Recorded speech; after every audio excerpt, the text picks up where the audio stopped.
Buenas tardes, soy Eleonora Punto y hoy vamos a tratar sobre esta enfermedad, sobre el tétanos, que si bien no es una enfermedad muy frecuente, pero hay que tratar de conocerla como para que no nos pase desapercibida, porque con un adecuado tratamiento en terapia intensiva disminuye francamente la mortalidad.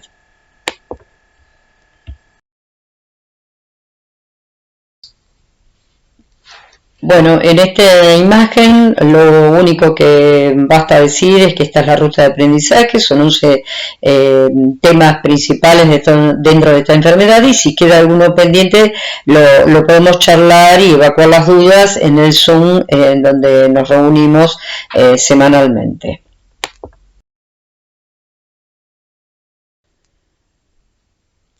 El tétanos es una enfermedad neurológica, infecciosa, no contagiosa, que está causada por la neurotoxina del Clostridium tetani. Esta es una bacteria que se encuentra en el suelo, en las heces de animales y humanos, y es una enfermedad que se produce esporádicamente y casi siempre afecta a personas no inmunizadas, parcialmente o totalmente inmunizadas. Pero estas que están totalmente inmunizadas no logran mantener una inmunidad adecuada con dosis de refuerzo de la vacuna. Por eso sería muy importante que para tener protección de todos los grupos de edad, es decir, que tengan una inmunización primaria universal, con el mantenimiento de niveles adecuados de antitoxina por medio de los refuerzos. A pesar de ser una enfermedad inmunoprevenible, sigue siendo un importante problema para la salud pública en todo el mundo, pero sobre todo en los países en vías de desarrollo o subdesarrollados. Además es muy relevante porque tiene una alta tasa de morbimortalidad. La incidencia global es alta de esta enfermedad y tiene un índice de letalidad variable, que va desde el 6 al 72%, que esto depende de la disponibilidad de los cuidados intensivos y que además estén bien equipadas. La incidencia y la mortalidad del tétanos en el mundo desarrollado son bajos. ¿Por qué? Porque tienen un alto nivel de conciencia de salud en términos de vacunación, porque existe disponibilidad de recursos humanos y materiales para controlar la enfermedad. Y en estos países los grupos de riesgos principales son los ancianos, porque en ellos ha disminuido la protección de anticuerpos. Por ejemplo, en Estados Unidos el 70% de los casos y el 80% de las muertes se producen en sujetos mayores de 50 años, y en los países en desarrollo el tétanos es mucho más común en los jóvenes por falta de programas de inmunización y tratamiento inadecuado de las lesiones. También hay que hacer hincapié en que los países en vías de desarrollo, otro grupo de riesgo u otro tétanos mucho más frecuente son el tétanos materno y el que va de la mano, que es el tétanos neonatal, que se encuentra entre las consecuencias más comunes que ponen en peligro la vida en los partos sucios, las malas prácticas de curación del cordón umbilical y esto no es más que la manifestación, no es más que un indicador de inequidad en el acceso a la inmunización y a otros servicios de salud materna, neonatal e infantil. Cuando se desarrolla el tétano, la tasa de mortalidad en estos casos son extremadamente altas, especialmente cuando no se dispone de atención médica adecuada, como dijimos antes, como por ejemplo suele ser el caso de los países de bajos ingresos. La iniciativa para la eliminación del tétanos materno y neonatal tiene como objetivo reducir los casos de ambos a niveles tan bajos que la enfermedad ya no sea un problema importante para la salud pública. Entonces, resumiendo, los grupos de riesgo para los países de altos ingresos son los mayores de 60 años y en los de bajos ingresos son los neonatos. De todas maneras, les hago hincapié que existen otros grupos de riesgo. Por ejemplo, la Organización Mundial de la Salud detectó que hubo un brote de tétanos en África subsahariana, e investigando vieron que se relacionaba con adultos jóvenes que hacían, por cuestiones religiosas o por cuestiones culturales, se hacían la circuncisión voluntaria. Esto era debido a que los planes de vacunación, tal vez en estas regiones, estaban más dirigidos hacia los que son las mujeres fértiles o las niñas, y no los varones. Y también ha habido brotes, esto ya más en países desarrollados, donde hay acceso a la drogadicción parenteral, en adictos parenterales o subcutáneas. Otra imagen que quiero que vean es abajo a la izquierda, donde fíjense que este trabajo muestra cómo incide la vacunación en el descenso importante de lo que es la enfermedad, desde que se inició para los años 40 hasta, en este caso, descrito hasta después del 2000. Fíjense la curva como baja marcadamente, gracias a la vacunación, la prevención, la vacunación. La Organización Mundial de la Salud la década del 80, en el año 1988, estimó que había casi 800.000 recién nacidos con tétanos neonatal. Entonces hicieron una serie de propuestas que querían llegar pasando para el 2020, para el 2025, querían llegar a eliminarlo. Pero lamentablemente no se puede ni eliminar ni erradicar el tétano. ¿Por qué? Porque la espora del Clostridium se encuentra diseminada por todo el ambiente, en todo el mundo. Entonces lo único que se logra es que haya menos de un caso por cada 1000 recién nacidos vivos. También tener en cuenta que la meta que se propusieron era que fuera eliminado de todo el mundo. Se logró, por ejemplo, en Haití, en el año 2016 logró eliminar el tétano neonatal y materno. Y hasta el marzo del 2019 todavía quedaban 13 países los cuales no habían alcanzado la meta.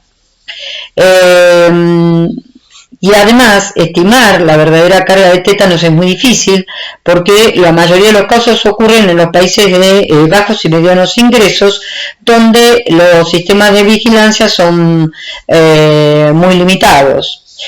Para el 2015, que coincide con la cifra solamente de 34.000 recién nacidos con tétanos, a diferencia de lo que ocurrió en el 88, o sea que fue un gran avance, se estimó que casi el 80% de las muertes por tétanos ocurrieron en el sur de Asia y en el África subsahariana. En realidad se estima el tétanos materno en base a los datos epidemiológicos que son más precisos en los que están disponibles sobre la incidencia del tétano neonatal. En los países de altos ingresos, como dijimos antes, se reportan casos. Poco, pero se reportan, y la mayoría de las veces son, como comentamos, en mayores de 60 años o en personas que se inyectan drogas, como por ejemplo ocurrió en el Reino Unido entre el año 2010 y 2014, que se reportaron de 2 a 7 casos anuales. En Francia, por ejemplo, se publicaron 70 pacientes con tétano con una edad media de 80 años. Los cuales fueron ingresados en las unidades de cuidados intensivos entre el año 2000 y 2014. En el Japón, por ejemplo, se reportó casi 500 casos de tétanos entre el 2000 y el 2016, probablemente debido a una baja inmunidad de los individuos mayores. ¿Por qué? Porque la mediana edad de ese trabajo de estos pacientes fue de 74 años. Es decir, las personas mayores están particularmente en riesgo de padecer tétano debido a la disminución con el tiempo de los títulos de anticuerpos, de su vacunación. Los usuarios de drogas inyectables fueron identificados como un grupo de alto riesgo hace muchos años. Por ejemplo, ocurrió un brote entre el 2003 y el 2004 en el Reino Unido entre los usuarios que se inyectaban drogas que probablemente haya sido causado por una heroína contaminada que llevó a 24 casos de tétanos. También ocurrió en Estados Unidos un tipo muy parecido de brote por la inyección de heroína de alquitrán negro, que es de baja pureza y se asocia a la infección por tétanos. Hay estigmas que, como por ejemplo que la diabetes está cada vez más asociada con el riesgo de tétanos. Por ejemplo, entre el año 95 y 97, el 2% de los casos de tétanos fueron en pacientes con diabetes, que en comparación con el año 2009-2015, el 30% padecía diabetes.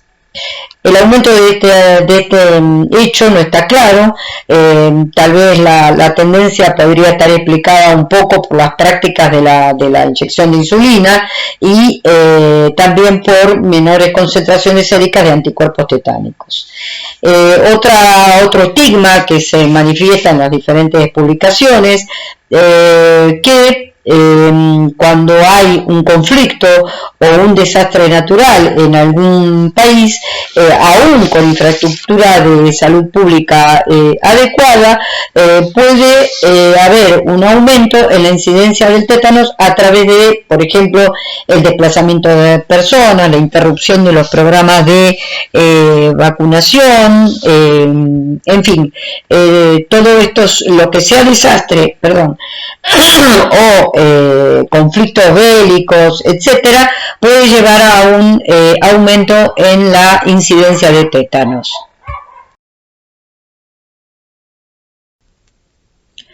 La puerta de entrada del Clostridium tetani es a través de heridas punzantes o laceraciones, por ejemplo por traumas, aunque puede tener diferentes formas de ingreso. Y además de que puede ingresar a través de diferentes situaciones, existen un porcentaje que es bastante alto de formas en donde no se puede identificar la posible lesión para el ingreso de la bacteria, que son las formas inaparentes, que se ve más o menos en un 20%. Las puertas de entrada pueden ser quirúrgicas, que se ve menos de un 3%, por quemaduras, gangrenas, úlceras crónicas, mordeduras de perro, intramusculares, cordón umbilical, como es en el neonatal, abortos, partos, como puede ser el materno, por ejemplo, infecciones dentales, inyecciones de usuarios de drogas, tanto por vía endovenosa como subcutánea, etc. Y recordar que las que más alta mortalidad tienen, que tienen una mortalidad de más o menos del 80%, son las quirúrgicas, posaborto, postpartos, el neonatal y los posteriores a las inyecciones de drogas endovenosas o subcutáneas. El tétanos es producido por una bacteria que es el Clostridium tetani, es un bacilo gram positivo, anaerobio estricto, es esporulado, que se distribuye en forma universal por todos los suelos.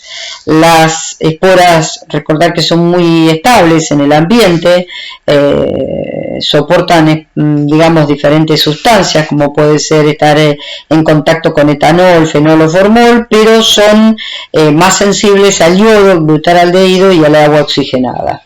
Se destruye en forma incompleta por ebullición y completamente por autoclave.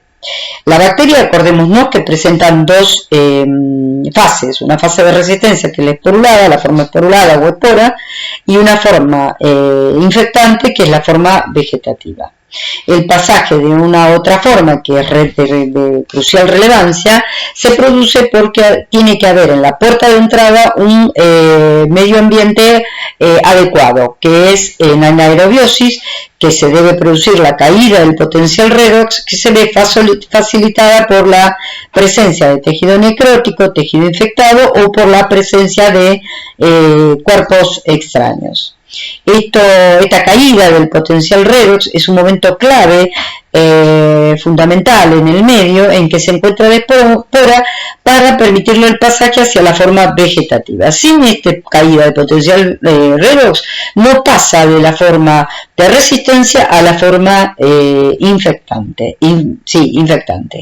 La multiplicación del bacilo también puede estar potenciada por diferentes sustancias. Por ejemplo, la presencia de ácido láctico, que también disminuye el potencial redox. La bacteria, en su forma vegetativa, entonces sí puede producir la toxina responsable de la enfermedad, que es la tetanoplasmina. Y la tetanolicina, que es una hemolicina, cuya función no está bien, no es bien conocida, pero parece ser que intervendría en la asociación con tetanoplasmina para el ingreso de la exotoxina a la célula nerviosa. Su transporte de la tetanoplasmina y de la tetanolicina es a través de axónico retrógrado, ¿sí? Y si hay una alta carga de toxina también lo puede hacer por vía hemática y linfática y puede llegar hasta el tronco del encéfalo y la médula. Recordemos cómo es el mecanismo normal de la liberación de los neurotransmisores. ¿Por qué? Porque la tetanospasmina impide la exocitosis o liberación del neurotransmisor. ¿Y cómo lo hace? Primero voy a explicar cómo es lo fisiológico a nivel de la unión neuromuscular. Y después les voy a mostrar lo que hace la tetanospasmina sobre la sinaptobrevina. Habitualmente cuando se produce una contracción muscular, previamente a eso se debe producir la liberación de acetilcolina. ¿Y cómo se produce? Nosotros tenemos a nivel presináptico vesícula con el contenido de los neurotransmisores y para que se acerquen a la membrana presináptica y provocar la liberación del neurotransmisor, tienen que unirse una serie de proteínas, entre ellas la sinaptobrevina, la sintaxina, la SNAP25, que son, en su conjunto se las denomina SNAR, proteínas SNARE. Estas proteínas forman como un conjunto de proteínas que permiten que la vesícula con el contenido del neurotransmisor se acerque a la membrana y pueda liberarlo, y este neurotransmisor unirse al receptor del músculo y así producir la contracción muscular adecuada que se necesite.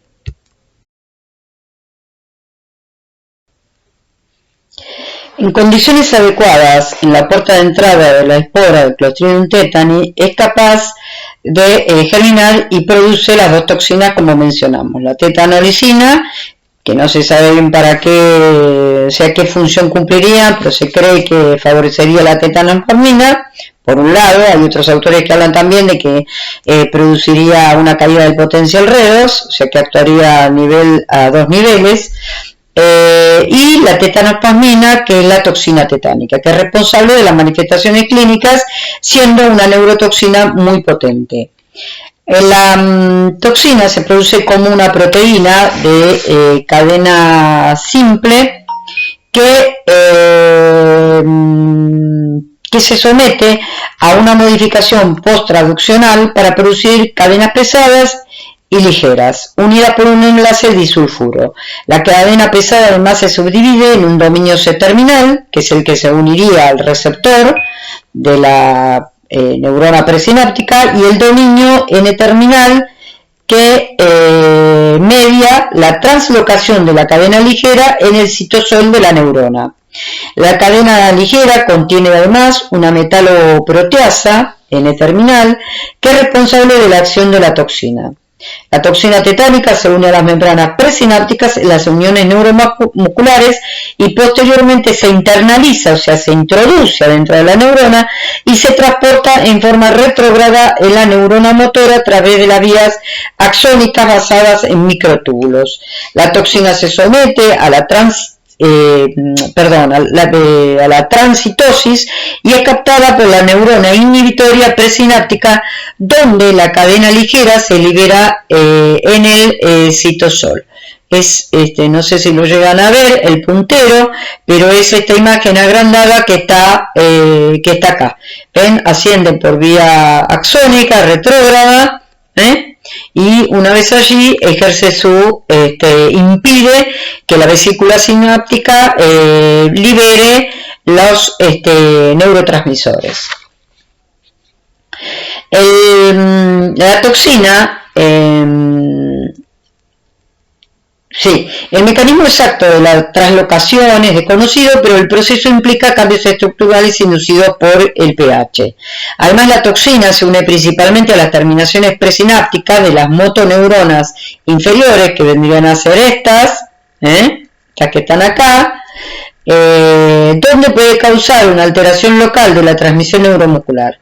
Si la carga de toxina es alta, una parte puede diseñarse también, además que por vía axónica retrógrada, como ya dijimos, por el torrente sanguíneo linfático y unirse a terminales nerviosas en forma difusa.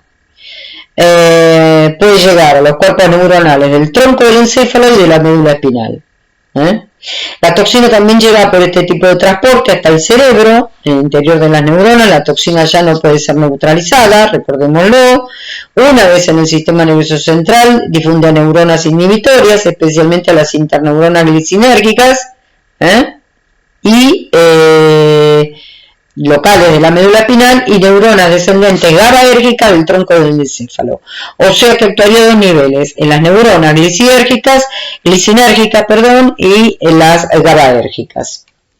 El mecanismo íntimo por el cual actúa la toxina tetánica en la terminal sináptica es la degradación de la sinaptobrevina, como vimos anteriormente, que está producida por la cadena L, liviana, que actúa como una endopeptidasa zinc dependiente. La sinaptobrevina es una proteína que es necesaria para lo que les comenté, para la unión de las vesículas que almacenan los neurotransmisores con la membrana plasmática, es decir, se une la vesícula con la membrana plasmática. Así inhibe la liberación de los neurotransmisores inhibitorios, como son la glicina y el GABA. La desinhibición de las motoneuronas, ¿qué va a producir? Produce rigidez muscular y también los paroxismos, al no inhibirse la respuesta a estímulos aferentes. Con la pérdida del reflejo inhibitorio, los grupos musculares se contraen, tanto los agonistas como los antagonistas, que es lo que caracteriza a la contractura tetánica. Los grupos musculares de la cara se afectan precozmente, por lo que tiene vías que son cortas. También se va a afectar el sistema nervioso autónomo con predominio de la actividad simpática, en parte por el fracaso de la inhibición de la liberación de catecolaminas suprarrenales y en parte por falta de la inhibición de las neuronas del asta intermedio lateral de la médula espinal. La disautonomía que se produce, que se ve en las primeras semanas de la enfermedad, lleva a una hiperactividad simpática con elevación de las catecolaminas séricas. La unión de la toxina es irreversible, lo que lleva a que para que se produzca la recuperación funcional de todo el sistema musculoesquelético, digamos que todo el sistema, más que musculoesquelético, sería neuromuscular, se requiere la síntesis de nuevas terminaciones sinápticas, lo que explica el porqué de la prolongada duración de esta enfermedad.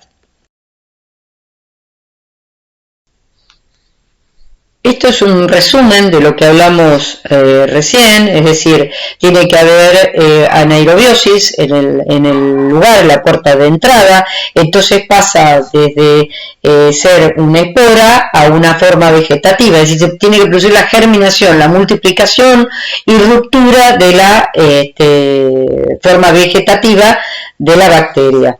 Recordemos que la espora es resistente, que la vegetativa es la infectante, que produce dos tipos de toxinas, la tetanospasmina, que es la responsable de la enfermedad, y la tetanolicina, que parece que ayuda no solo a la tetanospasmina para que penetre en el cuerpo celular de la neurona, sino también para reducir el potencial redox a nivel local. Por medio del transporte axonal retrógrado, inhibe las interneuronas lisinérgicas de la médula espinal y las GABAérgicas del tronco encefálico, provocando un bloqueo presináptico. Y también actuarían a nivel del asta intermedio lateral de la médula espinal, y hay una falta de inhibición de las motoneuronas alfa. La inhibición de la asta intermedio lateral médula espinal provocaría la falta de inhibición, ¿no es cierto?, provocaría una disautonomía y que ahora es una de las principales causas de muerte en el tétanos, cosa que antiguamente se producía por insuficiencia respiratoria, pero con el advenimiento de nuevas terapias intensivas, digamos que la disautonomía es la responsable, por ejemplo, por un paro cardíaco o por una arritmia. Y la falta de inhibición de las motoneuronas alfas lleva a la contractura tónico-clónica, es decir, la contractura de los músculos agonistas y antagonistas de los músculos, precisamente. Existen varias formas clínicas de tétanos. Estaría la forma generalizado, localizado y el neonatal. Y también algunos separan dentro del, digamos, lo excluyen de la forma localizada al cefálico. La forma generalizada es la más frecuente. El localizado tiene ciertas características, que son que hay rigidez de los músculos cercanos a la puerta de entrada, suele ser leve, y además puede generalizarse. Eso es lo que hay que tener en cuenta. Se resuelve espontáneamente, esto es en general, y puede ser el de los miembros o el cefálico, como dije, que algunos autores lo separan dentro de la forma localizada. Y dentro de aquel que es de los miembros puede ser monopléjico o parapléjico. Esta forma puede producirse en pacientes con inmunidad parcial, pero puede ser un pródromo previo al tétano generalizado, depende de la cantidad de toxina presente. El tétano cefálico, como dijimos, puede estar incluido dentro de la forma generalizada o agregarlo como una cuarta forma clínica.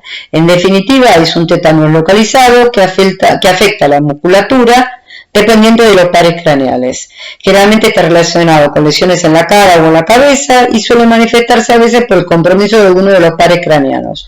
¿Cuáles son los pares craneanos fundamentalmente afectados? Son el tercero, el cuarto, el séptimo, el noveno, el décimo y el 12.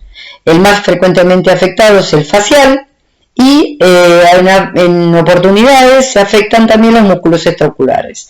Hay dos formas clínicas especiales, que son el tétano cefálico paralítico de Rose o de Rose, que se ve una contractura en una hemicarga, un parálisis facial en la opuesta, y el tétano cefálico de Worms, que es similar al de Rose, pero se agrega oftalmoplegia bilateral por afectación del tercer par. En general son de buena evolución, no requieren más que las primeras medidas terapéuticas y, por supuesto, observación. Después estaría el tétanos neonatal, que es aquel que se presenta dentro de los 28 días del nacimiento. Ya hablamos con qué está relacionado, con una mala higiene en el parto o en el tratamiento del cordón umbilical. Y está el tétanos materno, que se lo define durante todo el embarazo hasta 6 semanas después del parto, y se relaciona también con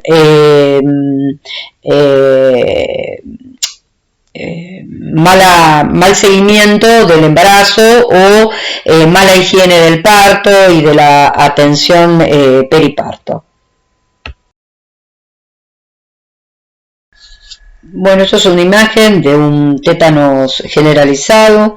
Fíjese en la postura del paciente, está como apoyado en su parte bien posterior y alta de la cabeza. La contractura, si pueden observar la contractura de los músculos del cuello, se ven los pliegues, se ve la anatomía. Esto es cuando le extrajeron el nódulo que se hace o el granuloma que se hace posterior a la inyección intramuscular. Esto es el área donde estaba la intramuscular. Estos son los gestos de dolor cuando se producen las contracturas musculares, porque duelen las. Lo mismo, se puso una contractura, fíjense el cuello, como se marca la contractura de la musculatura. Fíjense que está con una risa sardónica, a pesar de que ustedes por ahí no lo pueden llegar a ver. Este es un cefálico, es un localizado cefálico, fue por una astilla que después de unos cuantos días nos dimos cuenta que tenía una astilla en la cara, hasta que lo pudimos observar adecuadamente, bueno, y se le hizo la extracción y cirugía. Respecto a la clínica, recordemos que tiene un periodo de incubación, que es el tiempo entre la producción de la herida y la aparición del primer signo, que es el trismus. No hay otro síntoma de aparición inicial, es el trismus. El trismus obliga a pensar en tétanos y se da entre 1 y 14 días. Y después estaría el periodo de generalización, que es el tiempo entre la aparición del trismus y la contractura generalizada, y que varía de acuerdo a la gravedad.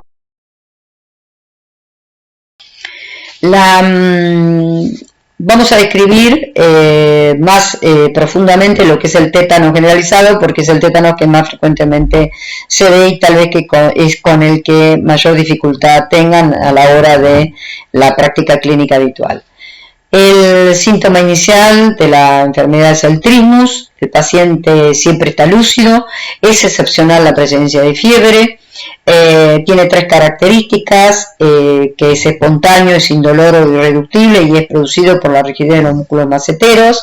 El paciente puede tener una risa sardónica, la señora que mostré se veía perfectamente, que es que la mitad de cara desde la nariz para arriba tiene cara de enojado y de la mitad para abajo sonríe.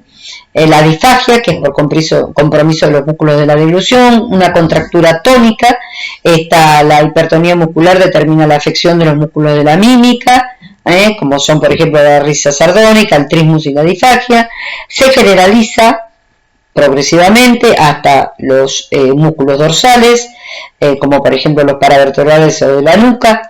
La pared abdominal, la torácica, que puede provocar la contractura sostenida de los músculos torácicos, puede llevar a insuficiencia respiratoria, los músculos extensores de los 4 miembros, el laringoespasmo, que es por compromiso de los músculos laringeos, que es una de las manifestaciones probablemente más preocupantes, que cuando se suma a los espasmos de los músculos faringeos puede desencadenar una crisis asfíctica con hipoxia aguda y riesgo de óbito.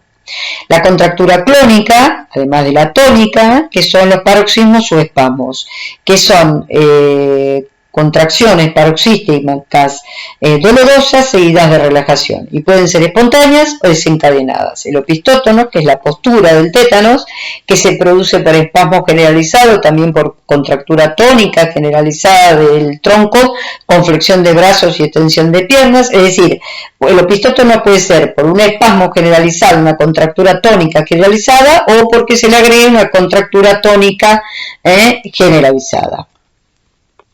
Recordemos que estos paroxismos producen acidosis láctica y en casos graves aumentan en frecuencia e intensidad, requiriendo mayor sedación, relajación farmacológica y ventilación mecánica.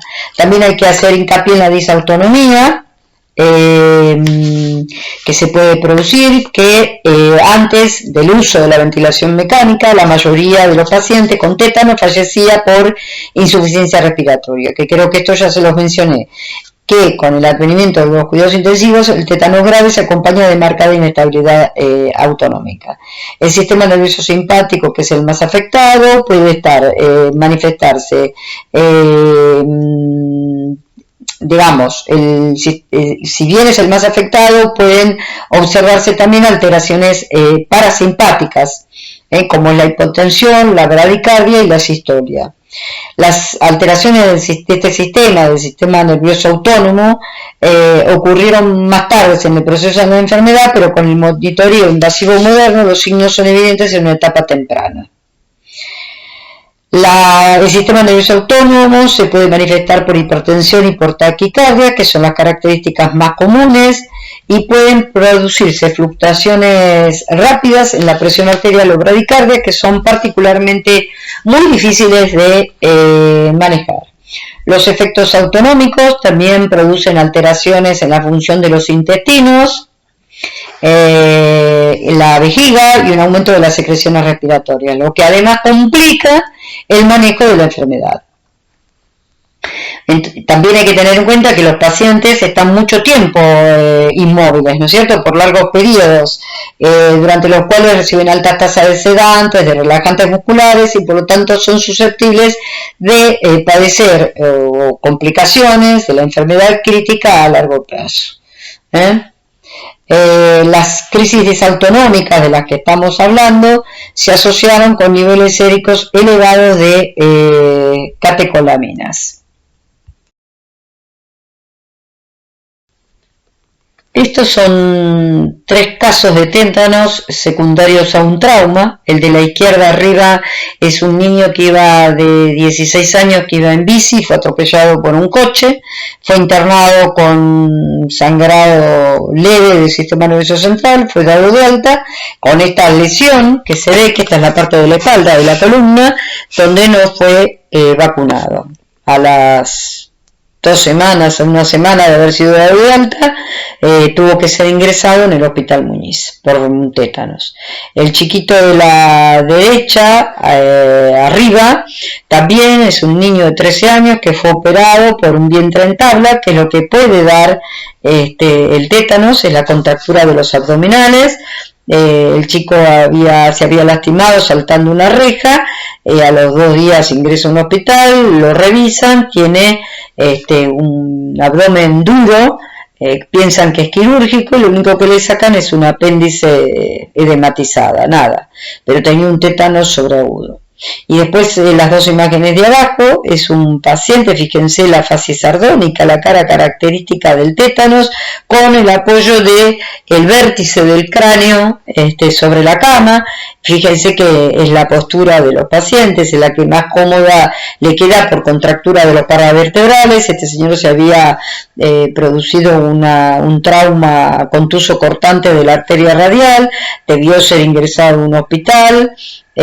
Lo transfunden, lo operan, etc. Esta es la mano, va la mano, la parte del antebrazo entre la unión con la mano, la de la izquierda, y la de la derecha es su fascie. Bueno, había tenido ese trauma, lo tienen que ingresar al hospital, donde le hacen todas las curaciones, transfusión, etcétera, y cuando le dan el alta reingresa al Hospital Muñiz por un tétanos agudo. Así que bueno, hay que pensar en la vacunación antitetánica.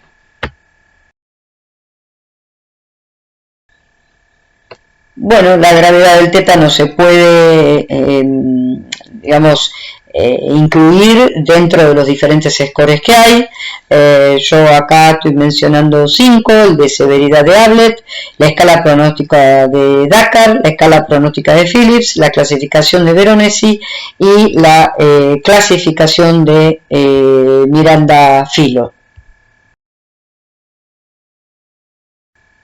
Les comento la más frecuentemente usada, que es la de severidad de Ablett, que la clasifica en 4 grados. Ahí se puede leer que se tiene en cuenta, por ejemplo, la forma más leve, que es el grado 1, tiene en cuenta el trimus leve a moderado, la espasticidad generalizada, no tiene dificultad respiratoria, no tiene contracturas, paroxismos o espasmos, y tiene poca o sin disfagia. De ahí para abajo hasta el grado 4, que es el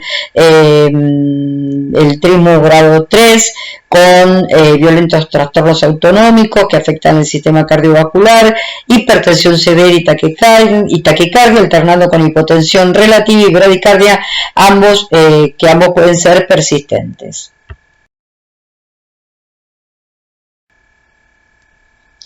En la división terapia intensiva del Hospital Muñiz se usa un sistema que clasifica el tétanos en 3 formas clínicas de acuerdo al periodo de incubación y el periodo de generalización y la disautonomía.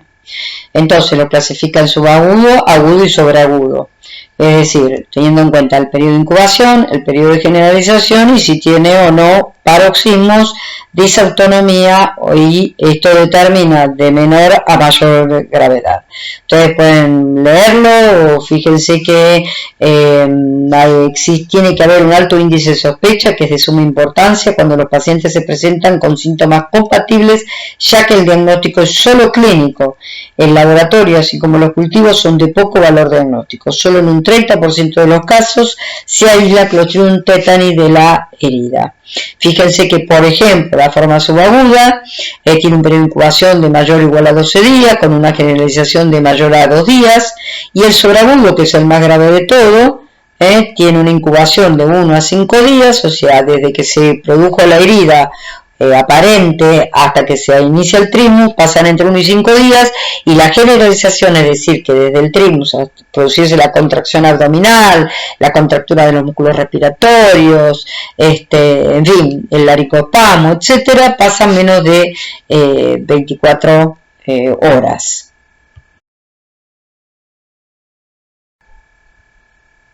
Como les dije al inicio de la charla, nosotros tenemos una vasta experiencia en el Hospital Muñiz, en la terapia intensiva. Ustedes pueden ver 3 periodos, uno que fue desde en la década del 80 y parte del 90, donde hubo más de 500 casos, de los cuales fallecían el 51% de los pacientes. Un segundo periodo que se entrefiere del 90 al 2004, en donde se ve también mucho menos frecuente, mucho menos casos, pero que se había mejorado muchísimo la mortalidad. Y el tercer periodo, que es entre el 2006 y el 2018, que hubo apenas 19 casos, bueno, mucho más, menor el porcentaje de mortalidad y mucho menos frecuente la presencia de tétanos. Quiero hacer hincapié que si hay buen sistema de salud, buen sistema de vacunación y de protección de anticuerpos, no tiene por qué existir el tétanos.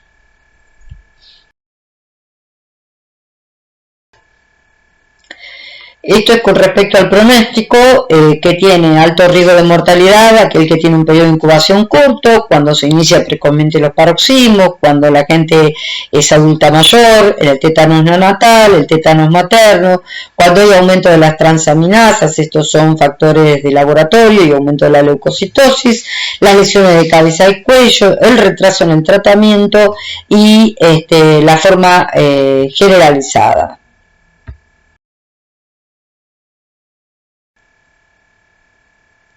En cuanto a los diagnósticos diferenciales, hay que hacer los diagnósticos diferenciales de los focos supurativos locales, por el trismus, la intoxicación con bloqueantes dopaminérgicos, el antecedente de relevancia, y hay que preguntarlo, como por ejemplo la ingestión crónica de metoclopramida o de haloperidol, las meningoencefalitis. Es interesante saber que los pacientes van a tener fiebre o tienen trastornos del sensorio, cosa que el paciente con tétanos está lúcido, la tetania hipocalcémica, con el signo de Chebostek y Trousseau, la intoxicación por estricnina, que ya casi no se da, el abdomen agudo. Nosotros, digamos, uno cuando lo leía decía no puede ser, pero tuvimos un caso de un chico de 13 años que se los mostré, las distonías por fármacos y el síndrome neuroléptico maligno. Tener en cuenta, estos son algunos de los diagnósticos diferenciales.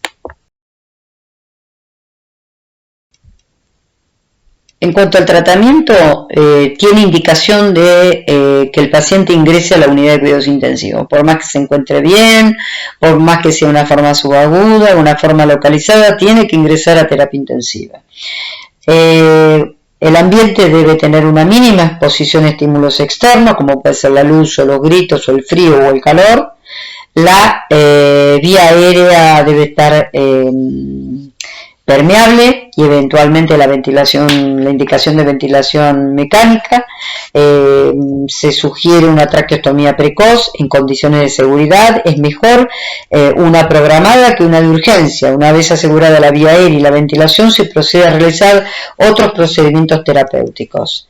En cuanto a las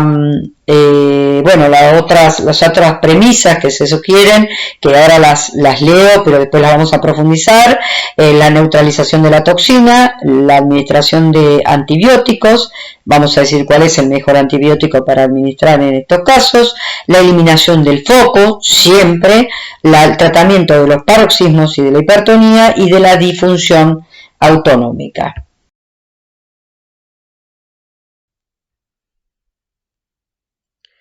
La neutralización de la toxina se lograría con la administración de la gamma-globulina.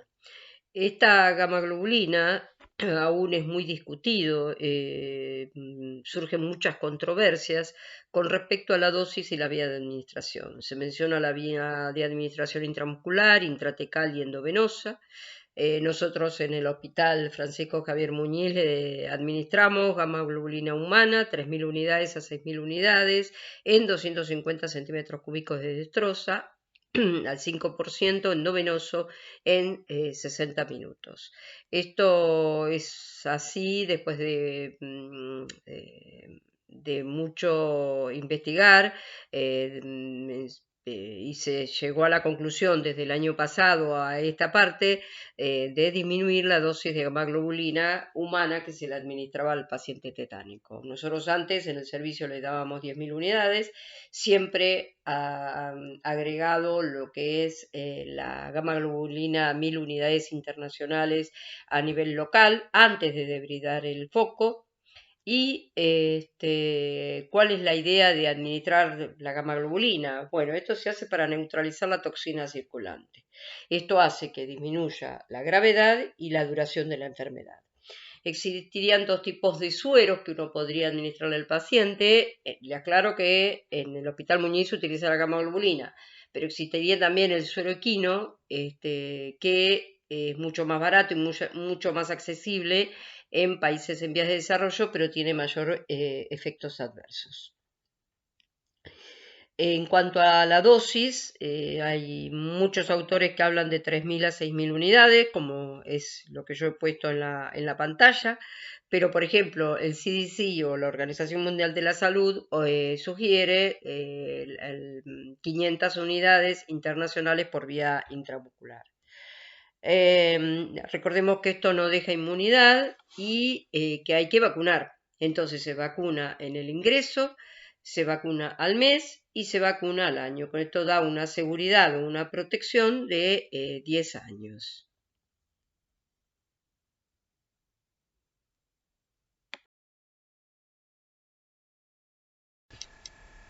Con respecto a los antibióticos, se administra en pacientes con tétanos bajo la presunción de que previene la proliferación local del Clostridium tetani en el sitio de la herida. Si bien la penicilina y el metronidazol se recomiendan para tratar el tétanos, algunos argumentan que el metronidazol puede ser una mejor opción. ¿Por qué? Esto se basa en el hecho de que la penicilina produce una inhibición de los receptores GABA, que generan potenciales inhibidores postsinápticos. En este sentido, se sabe que la penicilina en grandes dosis causa convulsiones y muchos han propuesto una posibilidad teórica de potenciar la acción de la tetanospamina. Si tal efecto existe, se convierte en un problema grave, ya que no hay evidencia sólida para un beneficio de la terapia con antibióticos en sí mismo en el tétanos. Entonces, la pregunta sigue siendo si, en ese caso, la administración de penicilina puede hacer más daño que beneficio. ¿Cuánto tiempo? De 7 a 10 días. ¿Cuánta dosis se recomienda entonces? Metronidazol, 2 gramos por día sobre la penicilina. Toda herida que se considera foco debe ser debridado con búsqueda y remoción de todo cuerpo extraño. Por supuesto, previo a la administración de gamma-globulina endovenosa y local. Siempre la gamma-globulina en infusión y la local, como les dije, antes del debridamiento del foco. La práctica rutinaria en el tratamiento de pacientes con tétanos incluye sedación intensa y parálisis con bloqueo neuromuscular por relajantes musculares y ventilación mecánica. Los sedantes utilizados varían desde benzodiazepinas, como figura en la imagen, como por ejemplo el midazolam y el diazepam, hasta los agentes anestésicos como el propofol. Las fenotiacinas, como la clorpromacina, también se usan para la sedación. Los bloqueantes neuromusculares utilizados son muy variados, pero incluyen el pipercuronio, el becuronio y el pancuronio. Tenemos mucha experiencia en el hospital con pancuronio, como en bolos, por ejemplo, ¿no es cierto? Es decir, todo esto que se observa en la imagen, en la tabla, es lo que se utiliza para el control de los paroxismos, de la hipertonía, para la sedación y para la disfunción autonómica. La disfunción autonómica se utilizan, por ejemplo, clonidina, morfina, labetalol e inclusive sulfato de magnesio. Otras drogas que se pueden llegar a utilizar, por ejemplo el baclofeno intratecal, como figura acá, en casos muy graves. Nosotros lo utilizamos en el chiquito que les mostré en el postquirúrgico, que es de 13 años.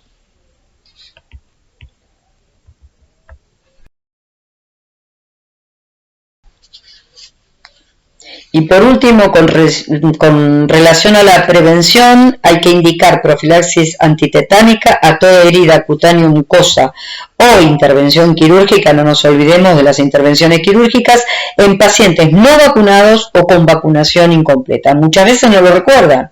Y recordemos que cualquier herida es potencialmente tetanígena. Así que no olvidemos la prevención y no olvidemos la enfermedad. Y por último, con relación a las vacunas antitetánicas, ¿en cuáles las encontramos? ¿En qué vacunas las encontramos?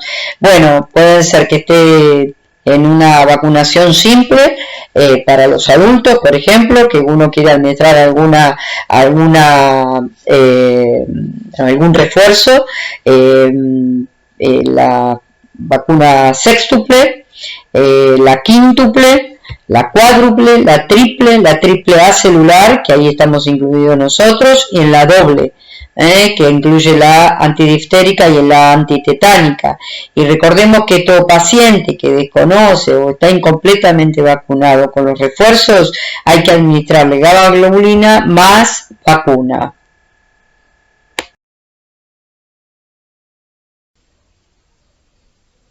Bueno, y ya para concluir, recordemos que en el tétanos hay grupos de riesgo identificables: los mayores de 60, los neonatos, los adictos, que es una enfermedad inmunoprevenible. Existen diferentes formas de comercialización, la vacuna, que se puede prevenir, recordémoslo, y que la mortalidad por tétanos permanece elevada.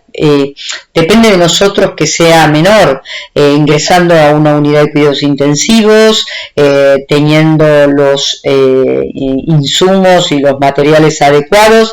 Esta puede ser mucho menor, como ocurre en los países desarrollados con respecto a los países en vías de desarrollo. Bueno, allí está mi mail y nos comunicamos a través del Zoom. Buenas tardes.